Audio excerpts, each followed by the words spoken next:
तो जुगाड़ पानी हो जाती है, नहीं होती है।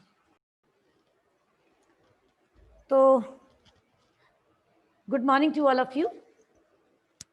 So today we are going to start organic chemistry. Actually मैं चैप्टर का नंबर नहीं डलवाऊंगी, ठीक है ना, क्योंकि वैसे तो बीच में से कोई डिलीट किया नहीं है चैप्टर, तो यदि डिलीट नहीं किया है तो उस हिसाब से ये यूनिट 12 है. Common and IUPAC nomenclature I am going to start. This is the topic.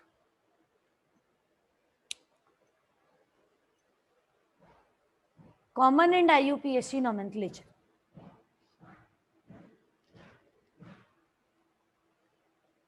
चलिए तो जरा सुन लीजिए. अब जरा इधर देखिए बेटा, ऑर्गेनिक पढ़ने के लिए केमिकल बॉन्डिंग भी आना बड़ा जरूरी है. Covalent bond, coordinate bond, ionic bond, कितनी वैलेंसी, कार्बन की वैलेंसी 4 होती है. नहीं आता ना तो कुछ नहीं कर सकते. तो फर्स्ट ए ग्रुप वालों की वैलेंसी 1 होती है, सेकंड ए ग्रुप वालों की 2, थर्ड ए ग्रुप वाले 3+ होते हैं.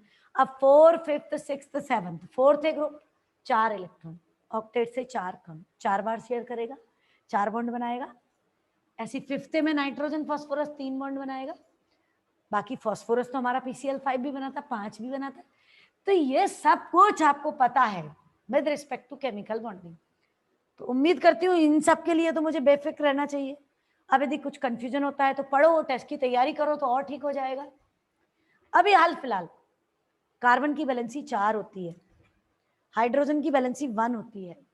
माने कार्बन केवल 4 कोवलेंट बॉन्ड बना सकता है, हाइड्रोजन केवल 1 बना सकता है. ऑक्सीजन और नाइट्रोजन की भी बड़ी जरूरत पड़ती है. हेलोजन, ऑक्सीजन 6th ग्रुप का है तो कितने इलेक्ट्रॉन हुए? 6. ऑक्टेट से कितने कम? 2, तो 2 बॉन्ड बनाता है. नाइट्रोजन 3 बॉन्ड बनाता है. हेलोजन 7th माने 7, ऑक्टेट से कितना कम? 1, तो 1 बार शेयर करता है, 1 बॉन्ड बनाता है. सब कुछ पता होना चाहिए. तो बेटा हमारी ऑर्गेनिक केमिस्ट्री में कंपाउंड्स ऑफ कार्बन पढ़ना है. देखो बेटा एलिमेंट और कंपाउंड ये 2 वर्ड होते हैं. आज फिर बता दूं, the most smallest particle of this word is atom, mainly atom. और एक जैसे एटम्स का ग्रुप एलिमेंट होता है और एटम्स के कॉम्बिनेशन से मॉलिक्यूल बनता है. जैसे कार्बन ऑक्सीजन से CO2 बन गया, Na और Cl से NaCl बन गया, मॉलिक्यूल है. और एक जैसे मॉलिक्यूल्स का ग्रुप कंपाउंड होता है.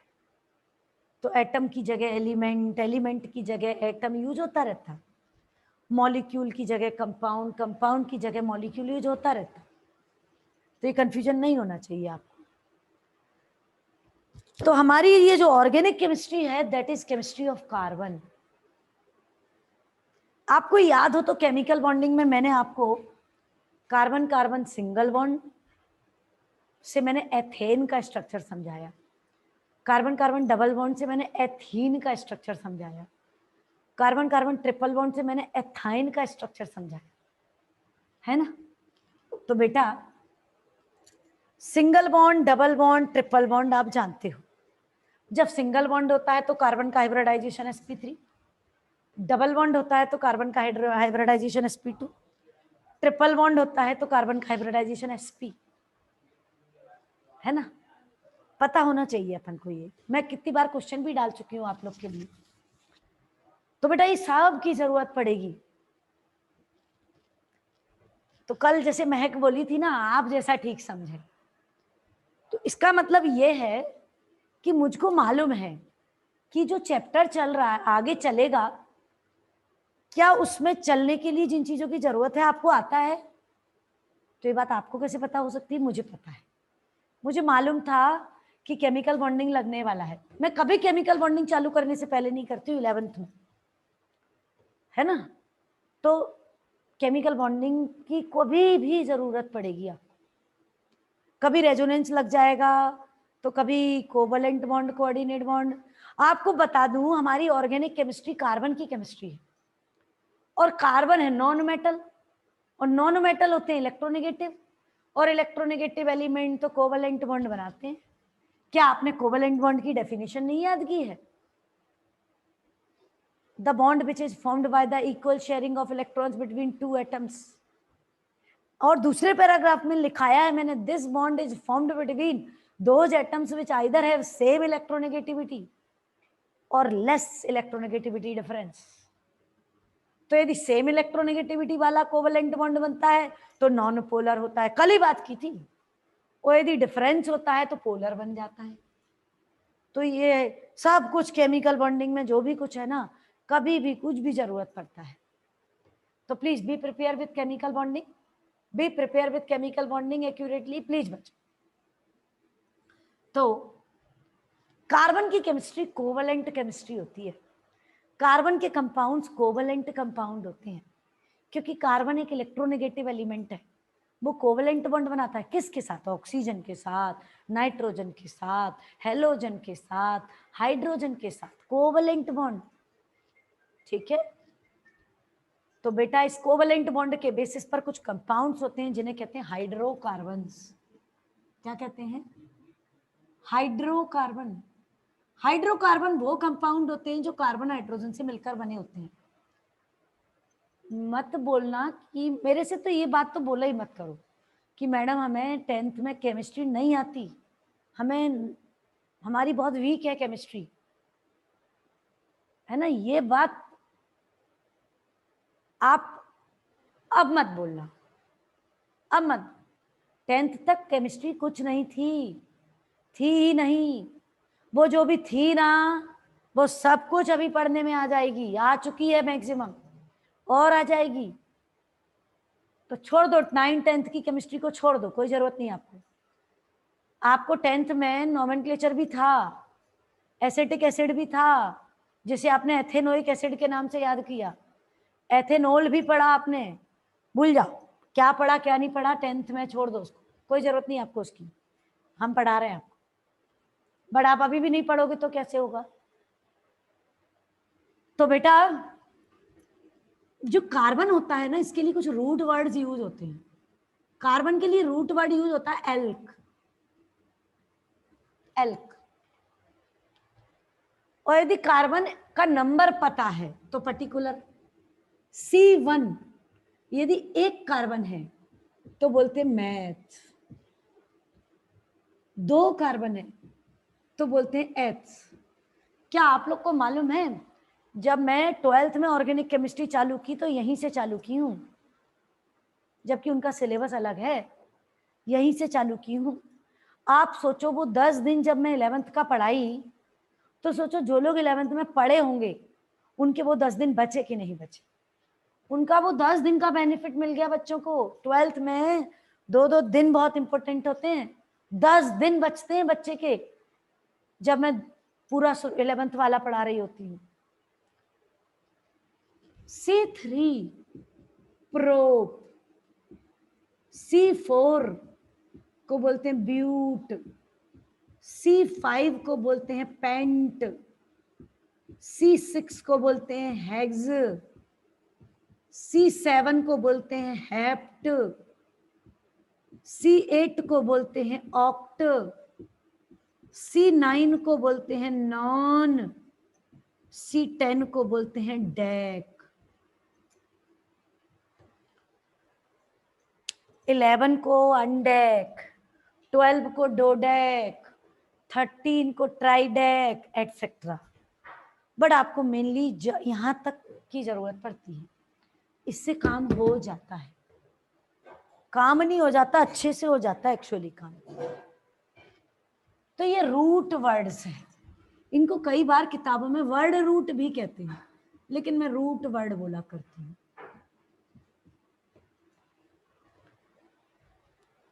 तो बेटा hydrocarbon are those compounds which are made by combination of carbon and hydrogen, जो कार्बन हाइड्रोजन से मिलकर बने होते हैं, हाइड्रोकार्बन्स कहलाते हैं।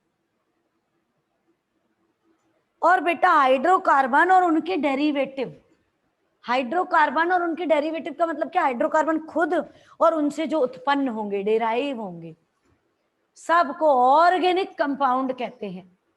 And the branch of chemistry which deals with organic compound, sorry, the branch of chemistry which deals with the study of organic compounds is called as organic chemistry. तो organic compound की study organic chemistry में होती है. और organic compound कौन होते हैं, hydrocarbon और उनके डेरिवेटिव्स.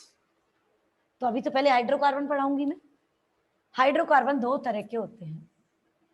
एक होते हैं बेटा saturated hydrocarbon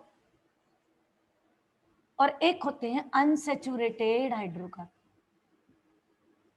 unsaturated, saturated hydrocarbon और दूसरे होते हैं अनसेचुरेटेड हाइड्रोकार्बन. पता है बेटा सेचुरेटेड हाइड्रोकार्बन्स को हम एल्केन्स भी कहते हैं. एल्केन्स,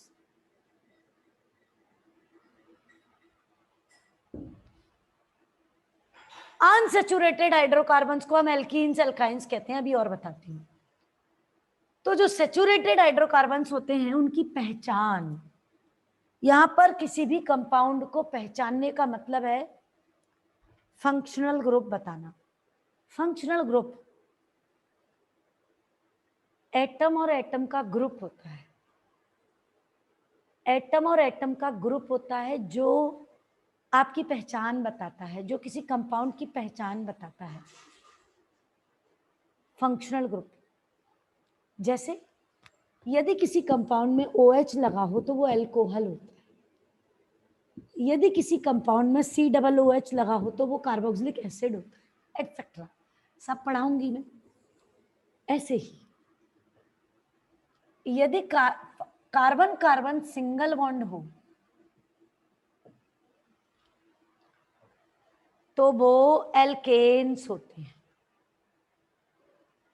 तो कार्बन के लिए क्या यूज कर लिया, रूट वर्ड एल्क, और सिंगल बॉन्ड के लिए सफिक्स लगता है एन.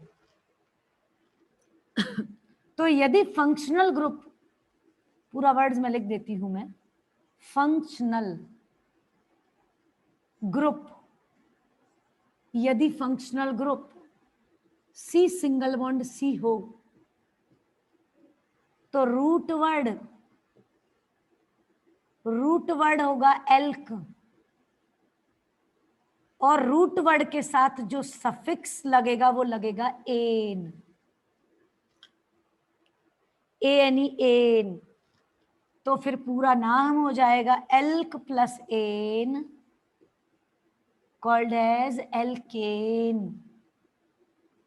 माने जहां पर भी कार्बन कार्बन सिंगल बॉन्ड होगा, जहां पर भी कार्बन कार्बन सिंगल बॉन्ड होगा वहां पर रूट वर्ड तो एल्क ही रहेगा सब जगह, बट रूट वर्ड में कोई सफिक्स लग जाएगा एन, तो एल्केन. अब आ जाओ, अनसेचुरेटेड हाइड्रोकार्बन दो तरह के होते हैं.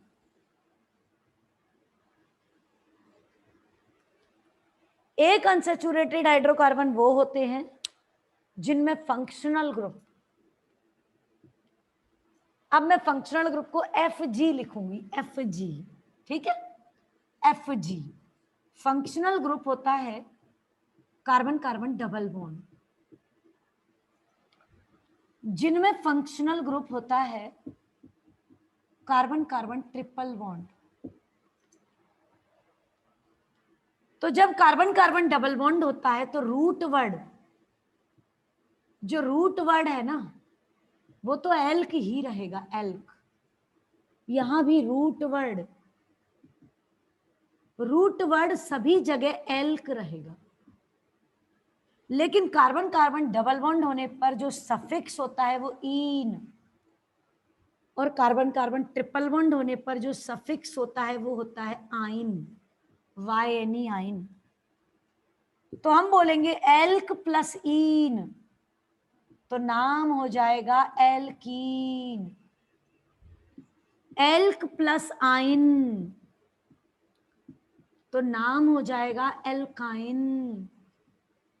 माने अनसेचुरेटेड हाइड्रोकार्बन दो तरह के हैं, एक है एल्केन, सॉरी एल्कीन, और दूसरे हैं एल्काइन। हाइड्रोकार्बन कौन होते हैं? जो कार्बन हाइड्रोजन से मिलकर बने होते हैं। कार्बन हाइड्रोजन से मिलकर बने कंपाउंड्स को हाइड्रोकार्बन कहते हैं। They are of two types, one are saturated, another are unsaturated. Saturated are those which consist of carbon carbon single bond, unsaturated which have carbon carbon double bond और triple bond. तो दो तरह के unsaturated, एक alkene और एक alkyne. तो इन काहे के लिए लगाए? डबल बॉन्ड के लिए। और आइन किस चीज के लिए लगाए? ट्रिपल बॉन्ड के लिए। ये बात मैं केमिकल बॉन्डिंग में ही बता दी थी। जो रूट वर्ड है, अपने को कार्बन का नंबर नहीं पता तो एल्क, सिंगल बॉन्ड है तो एल्केन, डबल बॉन्ड है तो एल्कीन, ट्रिपल बॉन्ड है तो एल्काइन। सिंगल बॉन्ड कौन सा? C bond C, double bond C double bond C, triple bond C double triple bond C, carbon carbon के बीच में। अब बेटा एल्केन्स का जनरल फॉर्मूला, एल्केन्स का जनरल फॉर्मूला होता है CnH2n+2। आज पहली और आखिरी बार बता रही हूं, मैं इसका कभी यूज नहीं करती और ना आप करोगे, मुझे जरूरत नहीं होती इसकी, ना मेरे बच्चों को होती है, बस बता देती हूं मैं। यहां जनरल फॉर्मूला होता है CnH2n और यहां जनरल फॉर्मूला होता है CnH2n-2। ठीक है, फॉर एग्जाम्पल कर लेते हैं, तीनों में एग्जाम्पल कर लेते हैं कि फॉर्मूला कैसे निकालोगे। तो ये जनरल फॉर्मूला है CnH2n+2, CnH2n, CnH2n-2। तो n क्या है? What is n? Number of carbon atoms. What is n? Number of carbon atoms. अब मान लो आपने बनाना है एथेन और यहां बनाना है एथीन और यहां बनाना है एथाइन। तो फॉर्मूला कैसे निकालोगे इस जनरल फॉर्मूला से? एथेन, एथ माने दो कार्बन, ये तो याद करना पड़ेगा रूट वर्ड। एथ माने दो कार्बन, देखो एथ माने दो कार्बन, माने कार्बन का नंबर कितना है? 2। तो n की वैल्यू कितनी हुई? 2। n equals to 2, n equals to 2, n equals to 2। ठीक है, अब जनरल फॉर्मूले से फॉर्मूला निकालो एथेन का। एथेन का फॉर्मूला हम किससे निकालेंगे? इससे, CnH2n+2 निकालो, वैल्यू रखो, n की वैल्यू कितनी रखोगे? 2। तो C2H2, n की वैल्यू 2 +2, तो क्या निकला? C2H6। और इस C2H6 का आप हाइब्रिडाइजेशन के बेसिस पर पूरा स्ट्रक्चर बना चुके हो प्रभु लोगों। बनाया कि नहीं बनाया आप लोगों ने इसका स्ट्रक्चर? अब आप इससे निकाल लो CnH2n। CnH2n का मतलब है कि कार्बन कितने होंगे? n, तो हाइड्रोजन कितने होंगे? उसके डबल।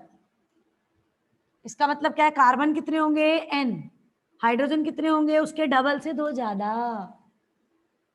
2n क्या हुआ? डबल, और +2 तो डबल से दो ज्यादा।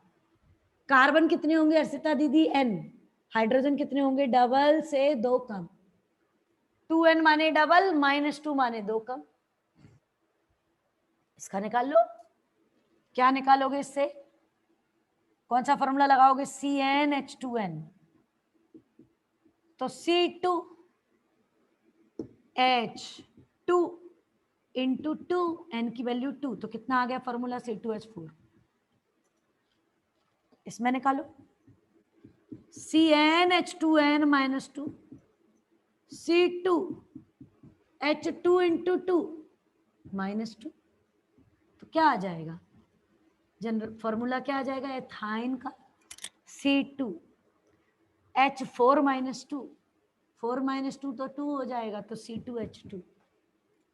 क्या आप लोगों ने इन तीनों के स्ट्रक्चर नहीं करे हाइब्रिडाइजेशन के बेसिस पर?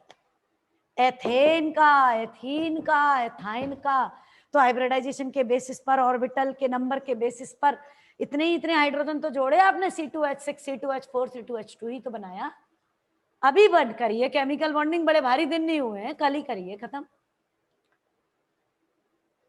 तो बेटा ये मैंने बता दिया, आना चाहिए, अदरवाइज मैं ये जनरल फॉर्मूले से काम नहीं करती। देखो मैं अभी बना के दिखाऊं। आपको बनाना है एथाइन, तो आप बोलना एथ माने 2 कार्बन, आइन माने ट्रिपल बॉन्ड। एथ माने 2 कार्बन, आइन माने ट्रिपल बॉन्ड, और बैलेंस कर देना हाइड्रोजन से। तो इस कार्बन की बैलेंसी कितनी हो रही है मानसी दीदी? 1 2 3 4। इस कार्बन की बैलेंसी कितनी हो रही है? 1 2 3 4। अब बताओ, बना के नहीं आया, ये क्या है? C2H2, और इससे भी निकला C2H2। क्या जरूरत जनरल फॉर्मूले की? No need of any general formula. मैंने आपको एथेन निकलवाया, एथीन निकलवाया, एथाइन निकलवाया, किसी का भी बनाओ, प्रोपाइन का बनाओ, हेक्साइन का बनाओ, हेक्सीन का बनाओ, पेंटेन का बनाओ, पेंटाइन का बनाओ, कोई भी बनाओ। अब पेंटाइन बनाना है तो क्या करोगे? पेंट माने 5 कार्बन, आइन माने ट्रिपल बॉन्ड। ये याद होना चाहिए। याद क्या होना चाहिए? Root word. सारे रूट वर्ड याद होने चाहिए। रूट वर्ड याद नहीं होंगे तो आगे कंटिन्यू नहीं कर सकते, और रूट वर्ड मुझे सुनते सुनते याद हो जाते हैं, इस्तेमाल करते करते याद हो जाते हैं। अब क्या याद होना चाहिए कि 2 तरह के सैचुरेटेड, अनसैचुरेटेड, जिनमें से यदि रूट वर्ड एल्क है तो सफिक्स लगता है एन, कब? सिंगल बॉन्ड होने पर। सफिक्स लगता है इन, कब? डबल बॉन्ड होने पर। सफिक्स लगता है आइन, कब? ट्रिपल बॉन्ड होने पर। बस। तो एल्केन, एल्कीन, एल्काइन, ये है हाइड्रोकार्बन। पहले हम लोग इतना लिखेंगे, मैं क्वेश्चन बोल रही हूं, वो लिखिए। First of all, what are hydrocarbons? What are hydrocarbons? Write with their types.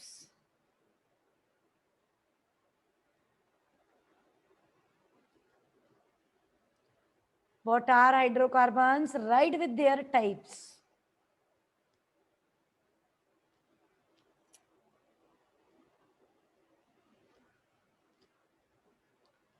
Write with their types.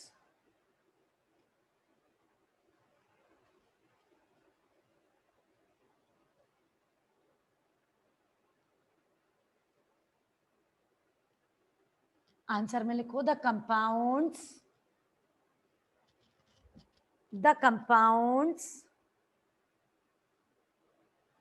made by the combination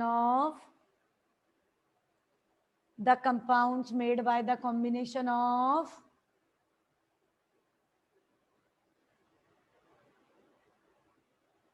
carbon and hydrogen, made by the combination of carbon and hydrogen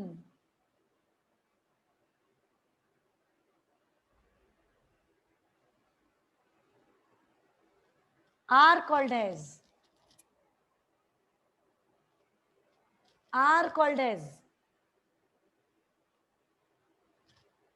hydrocarbons. Are called as hydrocarbons.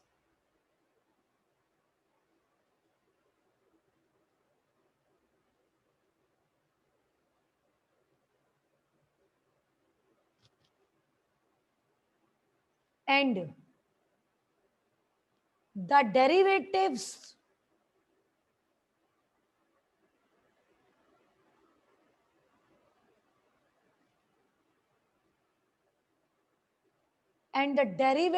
of hydrocarbon, derivatives का मतलब hydrocarbon से जो derive होंगे, derivatives of hydrocarbon and hydrocarbon खुद और उनके derivatives of hydrocarbon and hydrocarbons are called as are called as organic compounds. Are called as organic compounds.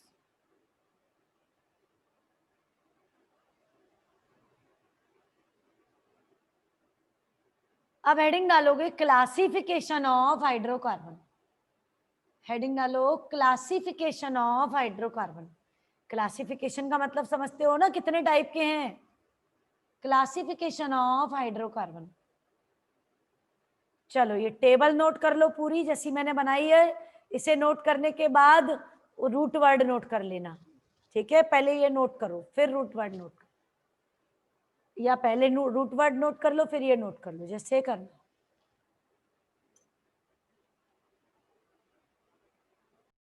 हाँ बच्चों, now put the heading IUPAC, capital letters में लिखना.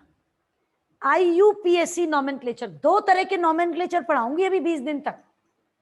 एक common nomenclature और एक IUPAC nomenclature. IUPAC nomenclature of saturated hydrocarbon. Saturated समझ गए ना, कौन? जिनमें सिंगल बॉन्ड होता है बस वही होते हैं सैचुरेटेड. इसलिए तो ये वाला क्वेश्चन कराया है अभी. IUPAC nomenclature of saturated hydrocarbons. पता है IUPAC की फुल फॉर्म? वैसे तो 10th का एक क्वेश्चन है full form of IUPAC. MP board में तो एक बार आया भी था ये. Right the full form of IUPAC. तो फुल फॉर्म है बेटा इंटरनेशनल. किसी को लिखना हो तो टॉप पर लिख लेना, नहीं तो जरूरत नहीं है. International union of pure and applied chemistry. एक संस्था है जो इंटरनेशनल नोमेनक्लेचर करती है, नेमिंग करती है. और वो नेम्स जो होते हैं कंपाउंड्स के, वो नेम इंटरनेशनली यूज में आते हैं. ऐसा मैंने यूनिट 3 में भी बताया था. वो अन, निल, BI वाले टर्म बता के दी, ध्यान हो तो international union of pure and applied chemistry, this is IUPAC. तो बेटा मैं अभी हाल केवल IUPAC नॉमेनक्लेचर पढ़ाने जा रही हूँ. तो IUPAC नॉमेनक्लेचर में काफी टाइम लगता है. मैं बड़े आराम से धीरे धीरे कराती हूँ. तो इसीलिए मैं आपसे कह रही हूँ कि बैच में एब्सेंट मत होइए. आप जितना अच्छा लाइव क्लास में बैठेंगे ना, उतना बेटर और क्लियर एंड एक्यूरेट आपको समझ में आएगा. ठीक है ना. सो मैं कंपाउंड लिख रही हूं. जैसे मैंने बनाया ब्यूटेन, बनाते हैं अपन ब्यूटेन. तो क्षीर सागर जी, ब्यूट माने 4 कार्बन. 4 कार्बन तो C बॉन्ड्स, ये 4 कार्बन लिख दिए. ब्यूट माने 4 कार्बन और एन माने कार्बन कार्बन के बीच में सिंगल बॉन्ड. ये तो दिमाग में भर लो, क्या ये रूट वर्ड. और यदि कार्बन कार्बन के बीच में सिंगल बॉन्ड है तो एन, डबल बॉन्ड है तो इन, ट्रिपल बॉन्ड है तो आइन. ये तो नहीं भूलना है. तो मैंने बोला ब्यूटेन. और ये भूलना क्या है, मुझे रोज सुन सुन के हो जाता है यार. किसी को याद करने की जरूरत नहीं पड़ती, अपने आप याद हो जाता है. तो ब्यूटेन, ये रूट वर्ड रोज लिखूंगी मैं, तो रोज देखोगे, रोज देख देख के याद हो जाएंगे वो. तो ब्यूट माने 4 कार्बन, एन माने सिंगल बॉन्ड, लगा दो सिंगल बॉन्ड. हाइड्रोकार्बन में कार्बन होता है और कार्बन की सजावट माने कार्बन की वैलेंसी, टेट्रा वैलेंसी माने कार्बन की 4 वैलेंसी जो होती है. बच्चों कार्बन 4th ग्रुप का है ना. 4th ग्रुप माने 4 इलेक्ट्रॉन. ऑक्टेट से 4 कम तो 4 बार शेयर करेगा तो 4 कोवैलेंट बॉन्ड बनाएगा ना. CH4 बनाए कि नहीं बनाए हम लोग. तो कार्बन से 4 हाइड्रोजन जोड़े. क्योंकि यदि अपन कार्बन का कॉन्फ़िगरेशन भी लिखें, एटॉमिक नंबर 6 कॉन्फ़िगरेशन लिखें तो 1s2 2s2 2px p bye pz, 2 और 2 4 5 6. एक जंप कराती है कि नहीं? एक्साइटेड स्टेट में कितने अनपेयर्ड है? 4। कितनी बार शेयर करेगा? 4 बार। तो कितना बॉन्ड बनेगा? 4। तो कार्बन की वैलेंसी 4 होती है, किसी के भी 7 बॉन्ड बनाएगा वो, कुल 4 बनाएगा, टोटल 4 बार शेयर करेगा, टोटल 4 कोवेलेंट बॉन्ड बनाएगा।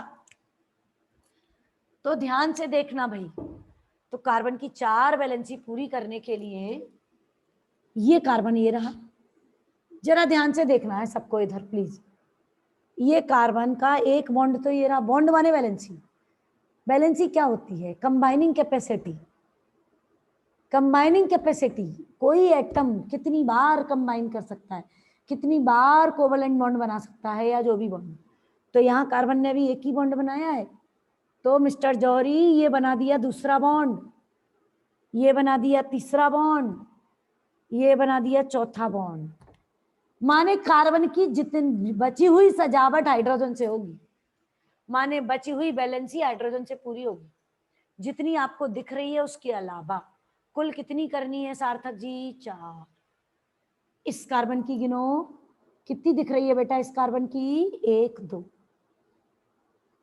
दिख रही है ना? एक वैलेंसी इस कार्बन के साथ पूरी हो रही है, एक वैलेंसी इसके साथ, 2 हो गई, तीसरी ये रही, चौथी ये रही। अब इस कार्बन की भी करो, 1 2 3 4, हाइड्रोजन से सजावट पूरी हाइड्रोजन से। इस कार्बन की कितनी दिख रही है बच्चों? 1। तो कितना H लगाओगे? 1 2 3। कोई जरूरत नहीं है, वो जनरल फॉर्मूले में फालतू में लिखा देती हूँ, CnH2n + 2 CnH2n CnH2n - 2, no need of that formula. ये रहा, देखो ब्यूटेन बना लिए हम, वो तो बस आपको पता होना चाहिए इसलिए मैं लिखा देती हूँ, मैं तो कभी यूज तक नहीं करती उनको। हाँ भैया बन गया ब्यूटेन। अब इसको अपन इकट्ठा करके लिखते हैं, देखना बेटा, C, इस C से कितना H जुड़ा है? 1 2 3, तो इसे ऐसे लिख देते हैं CH3। ठीक है, देखो CH3, ये क्या है? CH2, ये क्या है? CH2, ये क्या है? CH3। बताओ इसमें और इसमें कोई फर्क है क्या? अब आपके समझने का फर्क जो भी आ जाए, और आपने मुझे एक एक उंगली रखते हुए देखा होगा ना, तो आपको ना समझ में आने का तो कोई काम ही नहीं। हाँ, कोई कुछ पूछना चाहता है क्या?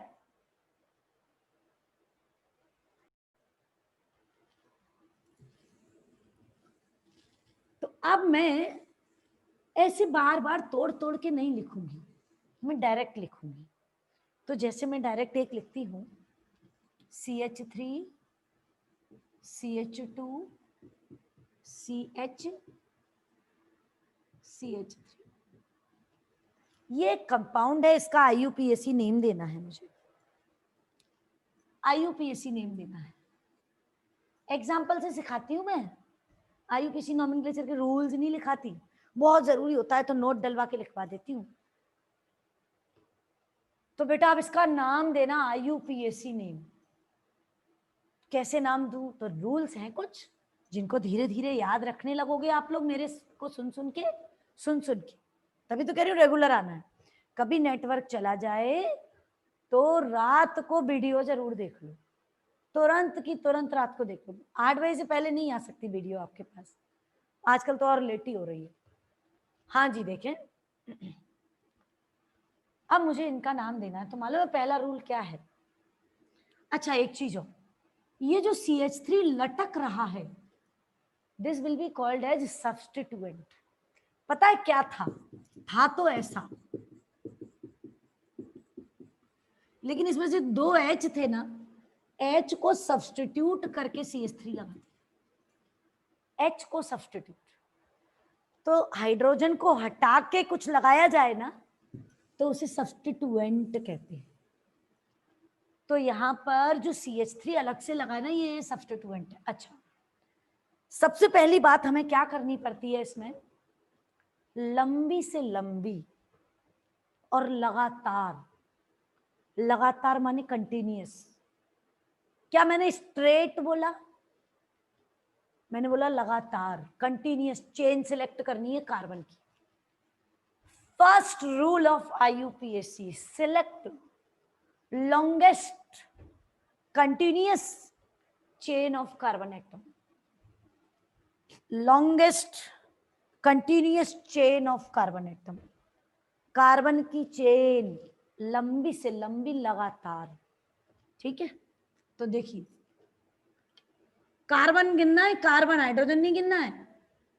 1 2 3 4। अब आप कहोगे मैडम ये भी कार्बन है 5। मैंने नहीं, लगातार नहीं। देखो कार्बन कार्बन से कहां जुड़ा, कार्बन को जो भी काउंट कर रहे हो ना, चेन जब काउंट करो तो कार्बन को कार्बन से जुड़ा होना चाहिए। तो 1 2 3 4, क्या ये इससे जुड़ा है? तो नहीं गिन सकती। अब ऐसे चलो 1 2 3 4, ऐसे जाने की बजाय ऐसे आ जाओ, तब भी कोई दिक्कत नहीं। तो लगातार चेन केवल कितने कार्बन की है सार्थक जी? 4 कार्बन की। हाँ खुशी गुप्ता जी, 4 कार्बन की है ना लगातार चेन, डिस्टर्ब नहीं होना है। 4 कार्बन की लगातार चेन है। तो ये बना दी मैंने चेन, चाहे जैसी बना दो। दूसरी गिनवाई थी वो भी बना सकते। ये क्या बना दी मैंने? Longest continuous chain of carbon atoms, that is called as main chain, parent chain. किताबों में पेरेंट चेन भी कहते हैं। यह है मेन चेन। और इस मेन चेन के अलावा जो बचा, जो कार्बन बच गया अलग से लटका हुआ, उसे बोलोगे सब्स्टिट्यूएंट और side chain. Side chain, main chain में लटकी हुई chain side chain, that is also called as substituent.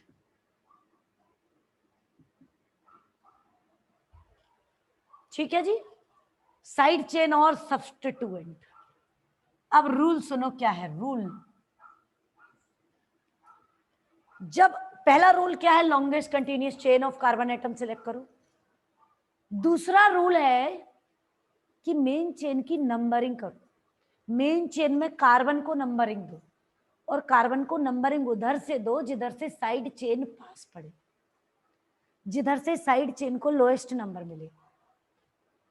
आप देखो मैं करके दिखाती हूँ। इसको मैं दोबारा लिख लेती हूँ, same compound CH3 CH2 CH3। मैं यदि कार्बन, ये चेन है मेन, अब मैं नंबरिंग करूं तो 1, कार्बन पे नंबर देना है। और हमेशा गोवालकर जी हम नंबर कहां देंगे? ऊपर, कार्बन के ऊपर नंबर लिखेंगे। नीचे लिखेंगे तो ये वाले 3 2 से मैच हो जाएगा।